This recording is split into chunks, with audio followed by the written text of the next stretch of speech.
அமைதியில் ஆழ்கின்றது இருளான இரவுகள். தனிமையில் நிற்கிறேன் ஆலயத்தில், தாய்முகம் தேடும் சிறு குழந்தையாய். என் சிறு கண்கள் உமை நோக்கி தேடும் பிள்ளை நான். அன்னையின் கண்ணீரில் விதைத்தது அந்நாளில் வீணாய் தோன்றினாலும், இந்நாளில் சிறு செடியாய் துளிர்விட்டு இறைபாதம் நிற்கிறது. அவள் அர்ப்பணம் என் அற்புத வாழ்வின் துவக்கம். உற்றமும் சுற்றமும் இல்லை, மனித பேச்சும் சுய வீச்சும் இல்லை. எனக்குரிய வட்டமும் எனக்குரிய சட்டமும் என் வயதுக்குரியதில்லை. இல்லை என்பதை மறக்க செய்யும் சத்தம் எனக்குண்டே. அன்னையின் மடியை இழந்தேன், தந்தையின் அரவணைப்பை இழந்தேன். இருப்பு என் இழப்பை மறக்க செய்தது.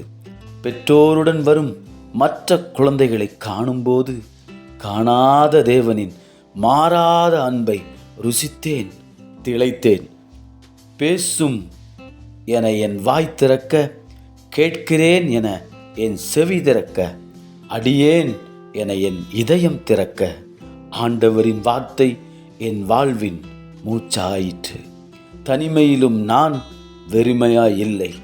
தேவனின் அருகாமை அவ்வளவு இனிமை. மனித கைகளால் அல்ல, பரிசுத்த கைகளால் காக்கப்பட்டிருக்கிறேன்.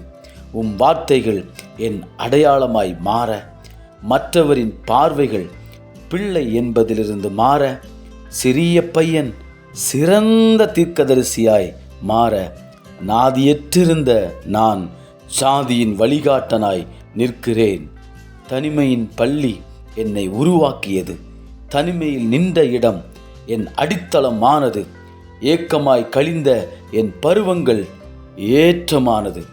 அன்று கேட்ட சத்தம் இன்று வரை சித்தம் செய்ய என் வாழ்வை நெறிப்படுத்தியது. இஸ்ரவேலின் வரலாற்றையே மாற்றியது. பல வரலாறுகளை ஏற்படுத்திய வரலாறு நான்.